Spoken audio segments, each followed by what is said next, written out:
What is the culture game? Daniel Mezick suggests it's a game we can win by introducing continuous training into our organizational culture. He believes, as a consequence of the current rapid pace of change, that organizations that learn fast can outflank their competitors. He states that teams that learn quickly are more adaptive, and adaptability creates better results by helping us respond to change. How can we engage in this culture game? Mezick suggests we can benefit from a close study of software development and engage the agile practices of Scrum framework used in that industry. Join us for the next 10 minutes or so as we take a look at his book, The Culture Game: Tools for the Agile Manager, and discover how transforming culture can transform our businesses. Agile 101. So what are agile practices? What have software developers been hiding? Mezick suggests that agile practices enhance, encourage, and help support genuine team learning. Using Agile, software houses have been able to rapidly and successfully bring software to bear on every facet of life, all while making sure they understand and incorporate customer feedback. As a result, there's a big demand to apply Agile techniques to non-technology domains like sales, marketing, finance, and even leadership. The challenge is to take small team learning behaviors and scale them up for larger organizations. But it's easier said than done. For typical organizations, scaling Agile learning practices to enterprise level is a non-starter. Why? The primary reason is that successful Agile teams operate in a safe space, a social space where it is safe to take interpersonal risk. Safe space is essential for group-level learning where people can interact in a non-threatening way. The problem is that creating an enterprise-wide safe space is a very non-trivial problem. To build Agile practices requires you to adopt appropriate frameworks which encourage group participation. Scrum is such a framework, and it consists of 5 elements. Element 1, respect. Respect secures peer-to-peer appreciation and mutual understanding. Without respect, there is no meaningful positive communication. Element 2, commitment. Commitment is the act of tying ourselves to a course of action. If we cannot commit, we cannot act. Element number 3, focus. Focus is the concentration of attention to a purpose. If we cannot focus, we are not paying attention in a meaningful way. Element 4, courage. Courage is the spirit to look reality in the eye. When there is no courage, teams often feel it's unsafe to describe reality honestly in the workplace. Element 4, openness. Openness is all about secret avoidance. No secrets, no surprises. Tribal learning is what Mezick calls the social learning practice that supports the culture game. It involves learning not just about the work, but also about the people doing the work. In his book, Mezick describes 16 activities we can adopt to engage in the culture game and apply Agile processes. In this week's Read It For Me summary, we've picked out 6 that we think will really set you on your way. Practice number 1, be purposeful. As Mezick points out, it's easy for us to maintain focus when we have a clear purpose. A defined purpose is a fundamental part of being agile. We need to commit to our purpose and ensure everyone else knows what the scope is. This gives us a benchmark for reality. Against this benchmark, we can create goals and objectives, set values and principles, and define the actions to take. All of this ties in with your team's needs and a personal sense of belonging. A well-defined purpose contributes to the creation of a safe space. In Japanese, such a space would be called the ba, not just a physical place, but also a social and psychological space. Where work is complex and challenging, purpose provides clarity. Clarity enables us to identify gaps between the current reality and the future we want to create, and helps identify the tasks we need to carry out. Tasks and actions aligned with purpose become meaningful work, and when our efforts create results, we feel a sense of progress. So how do we establish purpose? Here's Mezick's advice. Ask. Use all available forms of communication to solicit feedback and ideas on what the purpose of the group is. Listen. Don't drive the discussion. Instead, create the space to enable it to happen. Meet.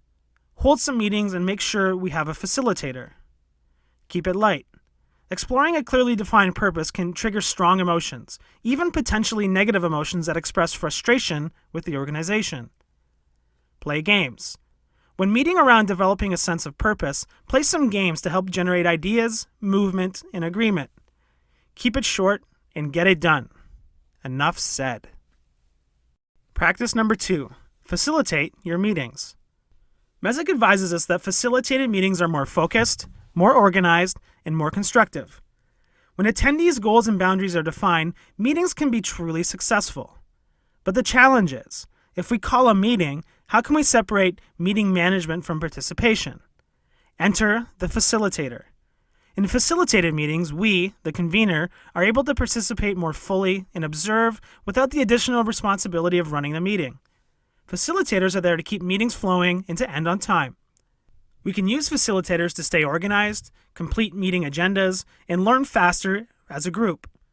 Using facilitators allows us to gain group focus and take the benefits to the organization as a whole. A facilitator can encourage progress and avoid an early end to keep the discussions open for inquiry. And when the time is right for the group to decide, the facilitator can assist in reaching a conclusion. So who should be the facilitator?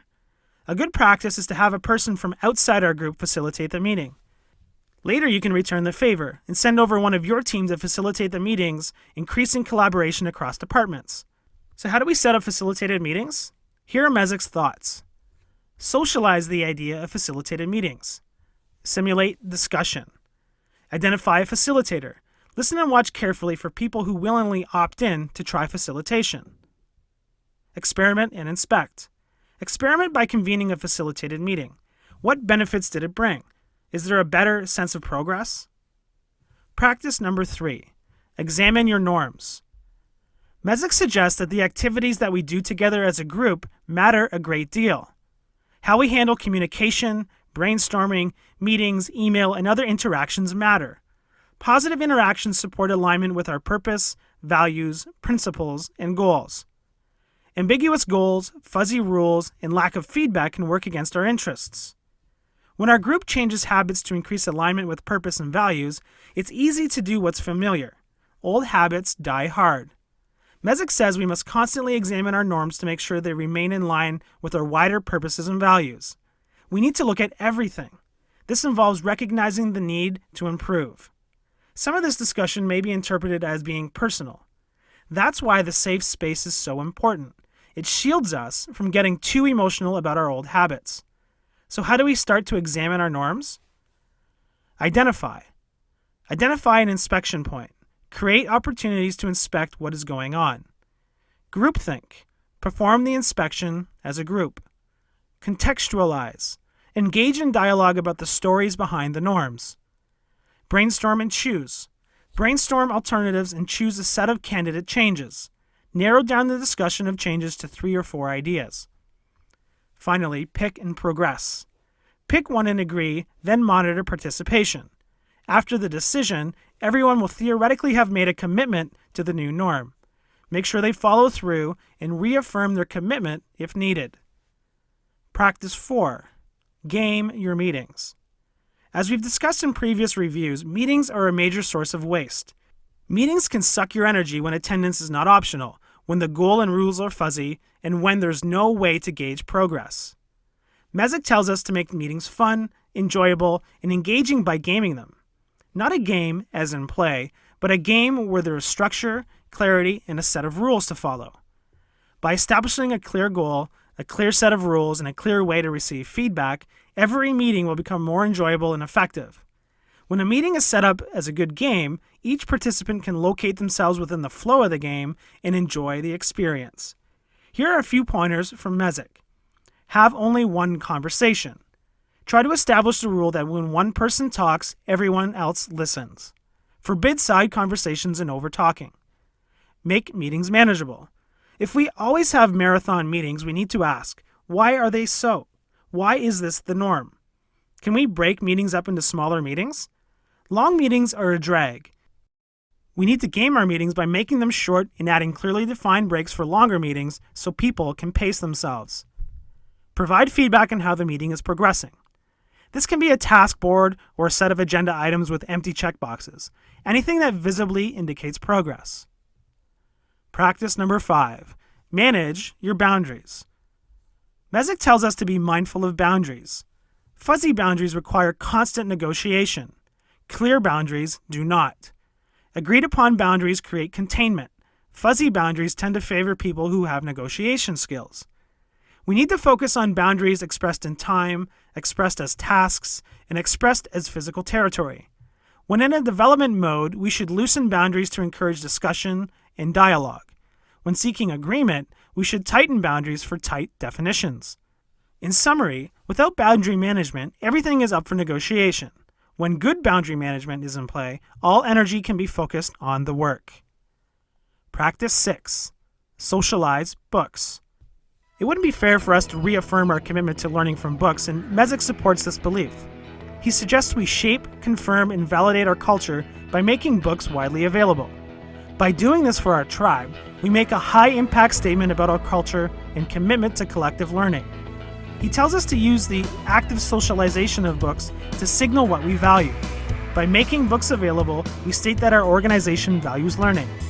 Such a statement supports the development of a tribal learning culture and can be used as a focal point for socializing.